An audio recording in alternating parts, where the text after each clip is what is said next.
So a quick reminder, because some people get confused when I use the word ridiculous. Being ridiculous is a good thing, and we should all strive for ridiculousness. So I'll be totally honest with you, I love physiques in professional wrestling, mostly because when I was a kid, I was very inspired by Triple H, and I went to the gym, and well, I never looked back.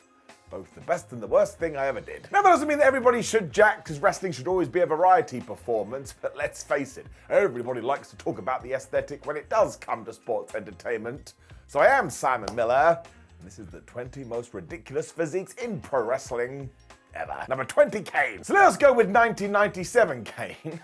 This dude is ridiculous. Because I mean, just look at him. Despite being in what was essentially a bodysuit, you can still tell that he's actually gargantuan. And Glenn Jacobs understood the deal because he made sure that one sleeve was cut off so he could show off his massive biceps. That's why he probably switched to the mesh version of his gear in 2000, because then you could kind of see through it. This time you were looking at that chest being like, my gosh, how is the man so big? I told you this was going to get a little bit funky. Given his height too, there was never a need to suspend your disbelief, and it was very simple to go, well, I'm pretty sure the big red machine could kick anybody's ass. And he could kill someone, and actually, literally within the storyline, he often tried to do that, and he chokeslammed the Undertaker through his parents' grave. And if you are new to wrestling, you're probably thinking I'm lying. I am not. That definitely happened. Let's just say that Kane got away with it because he's really muscly. Number 19, the Giant. Now, it's somewhat ironic that by the time the Giant had left WCW and become the big show in the WWF, apparently there were lots of arguments when it came to his weight. I mean, you can read about this on the internet. If we do go back to World Championship Wrestling, though, this man was absolutely crazy, because I'm pretty sure he is a legit 7 feet tall, but oh my gosh, not only is he walking around with the physique of kings, some of the athletic stuff he was able to pull off. It's no wonder he became the WCW World Champion in about 3 minutes. It undoubtedly caught the eye of Vince McMahon, who was desperate to bring him across, because of course Vince McMahon loved jack guys. But yeah, again, you hit the year 2000, and everybody said that Paul White was sent to weight loss camp. I mean, we need to hear it from the man himself, but talk about a juxtaposition. It's actually a really important point to bring up, though, because it sums it up in many ways. Getting in shape and going to the gym can be really, really hard, because you have a brain, personal issues will always get in the way. Number 18, Ryback. When I wrestle in my own life, 2 things happen. Firstly, some people just call me Ryback because I'm bald and I have a beard and I wear a singlet. Oh, really, really good. But other people chant "Why back?" That's really smart and you get a cookie. It's also not an insult either, because once again, feast your eyes on Ryback. I mean, talk about a stud. And even when he debuted as Skip Sheffield, the man had the look of the traditional wrestler. And that's probably why deep down in our Tootsie Toes, we were like, well, WWE is quite clearly going to push him because he got the jackness. He also called himself the big guy. You cannot walk around and call yourself the big guy unless you're a big guy, unless you're trying to be ironic. But irony doesn't play well in wrestling. Look at those traps too. You could crack walnuts in those things.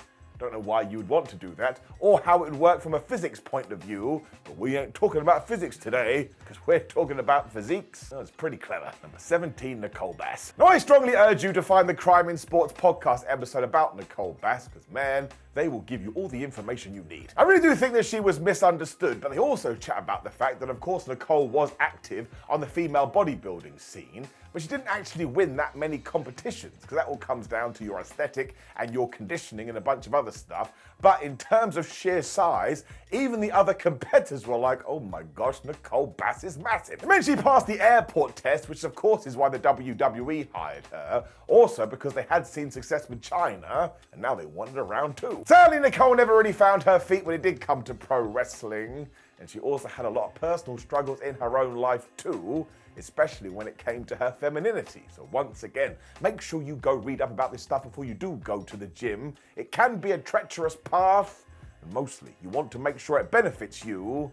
And if that means you have to protect yourself, so be it. Either way, Nicole Bass, absolutely jacked. Number 16, John Cena. Somehow, John Cena has basically looked exactly the same for his entire WWE career.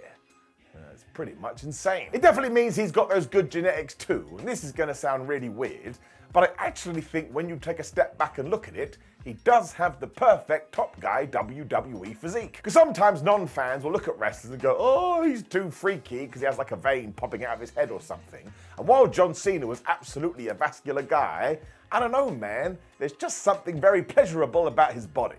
That's right, I just said that sentence. I mean, maybe it was just his demeanor or the way he carried it, but a fun thing to do today, if you are a nerd like me, is go all the way back to Cena's bodybuilding days, and of course he's far more ripped there, but in terms of his overall look, yeah, the dude just doesn't change. So it probably means when he does come back on Raw, even though he's like 78 years old, he's still gonna have an arm of steel, because again, sometimes you're born with it, sometimes it's Maybelline. What? Number 15, Rob Terry. The bodybuilder from Wales who got a monster push in TNA because he was a monster bodybuilder from Wales. Hey man, sometimes that's just the way it works. He was the muscle in the British invasion, which meant he stood behind Doug Williams and Magnus and looked absolutely massive. But he did play his role very well. When he had to steamroll over someone, he put in his petrol and he did it. Talking about his body specifically, look at his lats, his overall width, and his V spread. We're getting a bit geeky here, but I don't care. I mean, that's pretty much picture perfect. It really is a mystery he never got a shot in WWE because, again, we saw it time and time again where people got opportunities based on their bodies. I don't even have a good finish to this sentence. We probably should have given him a go. I suppose you could argue that by this point the industry had started to shift and it was more about your in-ring work too. But either way, let's just enjoy the way he does look. That is a lot of effort. Number 14, Rick Rude. Everybody still talks about Rick Rude, and it's not just because he was an elite level worker, it's because he looked like this. The really cool thing about it is that the man did get super ripped, but then he tied it right into his gimmick, because not only would he jiggle his hips, but he'd look at people in the crowd and go, ha ha, you sweat hog, you're never gonna look like me. His body fat was so low, you couldn't help but stare at him. And bless Rick, he totally got it. The reason he wore tights, and he would tell others this, is that it's an upper body business, kid. So why the hell am I gonna waste my time working on my quads? It really is just how lean he is that will get you though. And actually, now that I do ponder on this, it must have meant that every single bump sucked. So obviously you have a bit more body fat when you do fall on the ground. It is going to be a bit softer, but honestly, Rick Rude made all of this work. And if you are a wrestler coming up right now, well, you could probably steal a thing or two from him. The dude just got it. Number 13, the Ultimate Warrior. Now, the Ultimate Warrior was more than just the body, because he had all that fire and he had all that electricity in his veins. I mean, go and watch his ring entrance. You've got thousands of people going crazy. Of course, a huge part of his appeal, though, is because he looked like a superhero. So if you were a child and you just got done reading a Marvel or a DC comic, and then you saw the Ultimate Warrior, it was like somebody had come off the page and now they existed in real life. It was doubly fascinating when you were younger too, because we all knew that Hulk Hogan was a Hulk of a human. The clue is in the name. But because the Ultimate Warrior had more of a bodybuilding physique, well, seeing them together, it kinda sent you nuts. Of course, the shift helped Vince McMahon move in a new direction, which is why the Warrior won at WrestleMania 5. And listen, that didn't work out, but it absolutely was the point. Let's also remember that in the early 90s, the WWF was the land of the cartoons. So when Jim Hellwig walked in the door, I bet it took about 5 minutes for somebody in power went, I think we probably need to make him the champion, given what our MO is. I don't think I've sold enough during this video either, just how much effort does go in to maintain a body like this, to the point, the word has always been, that sometimes the Ultimate Warrior would sniff pizza and throw it in the bin, because obviously he didn't want to cheat on his diet, and that's the way he got around it. Now listen, if that works for you, that's totally cool, but here's the deal.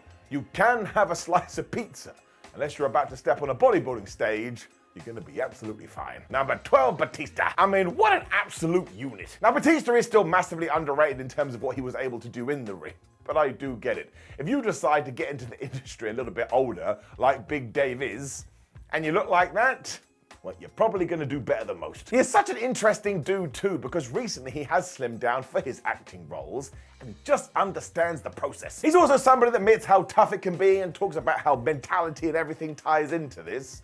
So listen, if you are looking for inspiration when it does come to following your dreams or looking as good as you can do, you should probably go listen to Dave Batista. Just don't try and match what he looked like from 2004 to 2006, because even though he had the size, we can talk about it here, it was the vascularity, man. I mean, all those veins he had coming out of his bicep going into his deltoids, it was pretty as a picture. Let's not forget that around this time too, he was hanging out with Randy Orton, Ric Flair and Triple H, and he kind of made all of those three look small. That's kind of what I was talking about earlier as well. Big Dave did slim down for Hollywood, because you can look kind of scary when you look like this. It's the John Cena effect again, but either way. Is this one of the best bodies in the history of wrestling?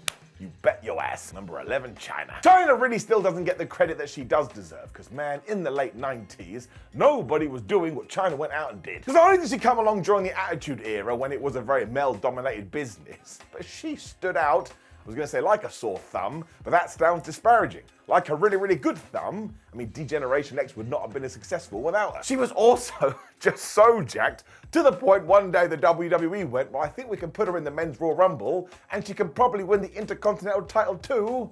And she did. That's the power of your image. Triple H totally understood the assignment as well, which is why he made her his bodyguard. And of course, all of that helped with her rise, but also sort of ties into the real-life Joni Lawler too. She had some serious heart, and it was just such a shame she never got to have her round two in the WWE. She passed away way too soon. Rest in peace. Number 10, Abdullah the Butcher. So we're halfway through this list, let's switch it up. Because yeah, we look here at Abdullah the Butcher. What a terrifying human being. Like you wouldn't want to get in a fight with him. You're also not going to be slamming him around anytime soon, and don't forget what his name was, the Butcher. And if you can see, he's got a bunch of scars in his forehead because he used to take a fork, and not only would he stab you, sometimes he'd stab himself too. He wanted to come across as terrifying though, so I would say mission accomplished, because yeah, I actually think he looks a little bit scary. It really doesn't come across in pictures how massive he was as well. I suppose if he had come out looking like a bodybuilder, maybe he would have achieved the same effect. But to me, tying back into what we've already talked about, this is like a comic book villain physique. You just want to back off and go and do something else. I think the most ridiculous part is that when you see him move in his prime, he is way quicker than he had any right to be.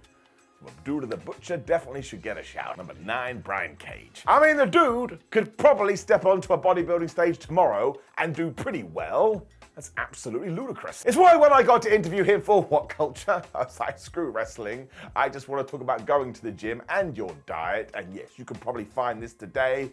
Talk about the next level of dedication. So he is most definitely into that side of wrestling as much as the wrestling itself. And let's not forget his nickname. He calls himself the Swolverine. You cannot do that if you weigh like 150 pounds soaking wet. I also think genuinely if you told a kid to draw a wrestler on paper, they'd probably look a bit like Brian Cage. I mean, it really is very, very impressive. The way he flips around the ring too, it doesn't make any sense. Number 8, Goldberg. Traps of Steel. I have it on good authority. That was the other name for Bill Goldberg. And everyone just decided to call him Bill Goldberg. It probably would have worked though, because Goldberg was built like a bull, which actually ties into his in-ring work too, because he would just plow through you. Go back to 1998 and just look at his face and the way he holds himself. It really does look like he's about to kill someone. And some of those spears, again, it wouldn't work as well if he didn't look like this. It's really why the gimmick works so well too, because not only was he smashing fools, but he was able to back it up visually. And if you were a casual fan and you were just flicking through channels, you would stop and you'd be like, well, who the flub is that guy? Goldberg himself has talked about this, given that he does return here and there, saying it's so hard to get in this shape. And yeah, it'd be hard to do this in your 20s. He's like 56 years old. I mean, it's basically impossible. Number 7, Tony Atlas. Given that Tony Atlas was more of a tag team guy in the WWF alongside Rocky Johnson, you have to think something must have been happening behind the scenes. Look at Tony Atlas here. Once again, he just looks like a bodybuilder. How the hell did Vince McMahon not make him the champion? To be fair, these two together were absolutely ridiculous, because even though 1980s World Wrestling Federation was all about physiques, when you put this duo in the ring, it was just absolutely redonkulous. It's like all they did was lift weights. More power to him. Tony Atlas also had amazing symmetry too. I don't want to become a bodybuilding nerd here, but that is so important when you compete. You could have sliced him down the middle and each side would have looked identical. That sounds totally weird, but trust me, Tony had this down. That is way more impressive than it gets credit for. Number 6, Sid Justice. Or Vicious, Psycho Sid, just Sid. Call him whatever you want. Go back and read about the start of his career too, because as soon as he walked into a territory, everyone just looked at him and said, do you think we should push him right away? And they did. He was just so tall and jacked, and I do totally understand it, but Sid's secret sauce was that he was able to tie this into his character, hence why we called him Psycho Sid, and when he was talking to the ring, I tell you, he used to call himself the master and ruler of the world. You could totally believe it. He really was just so unhinged and so entertaining. And go and watch his WCW Clash of the Champions 1991 entrance. He actually looks like the biggest man who has ever lived. I am a massive fan of Sid. In interviews too, he always talked about how this was a non-negotiable and how he had to stay in shape. Once again, that requires so much dedication, especially back then. You were on the road like 250 days a year. He also has traps for days. And once again, that vascularity, can't lie, I'm having a good time. Number 5, Vader. Another quick shift, because I think people forget Vader was super duper intimidating. His size also helped him stand out because despite being an absolute monster, he was just flipping all over the place. And maybe today we expect that, but in the early 90s or the mid 90s, whatever you want to say, it didn't make any sense. Now sure, Vader was another guy that did carry a lot of weight, but it didn't really come across that way. It just looked like he was a brick wall, and if you tried to thump him in his gut, your fist would just break. His first Japanese run is the place to go to see all this in action, because when he did come out as Big Van Vader and he had the mask on, well again, if I was in the ring, I'd be like, I didn't sign up for this. And I'd get in a magical plane and I'd fly away. It's why he was booked to smash through people as well, because who the hell was gonna flub with that? Number 4, Brock Lesnar. I mean, Cody Rhodes talked about this in a podcast in late 2024. You don't just have a wrestling match with Brock Lesnar,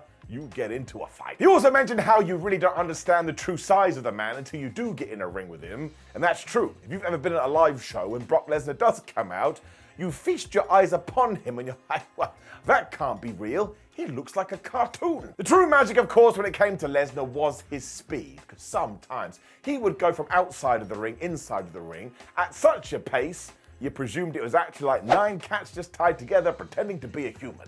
What? Ever since he did debut in the WWE as well, he has basically kept the same physique. So that's farmer strength, I tell you. This is why there's loads of stories that as soon as Vince McMahon saw Brock Lesnar, he was like, yeah, he has to be on the main roster tomorrow. And then what happened in less than a year? He became the WWE champion. Number 3, Lex Luger. So going back to Brock quickly, you could probably say he passed that airport test, which is exactly the same for one Lex Luger. Another superstar McMahon was so excited about because he wanted to move on from Hulk Hogan.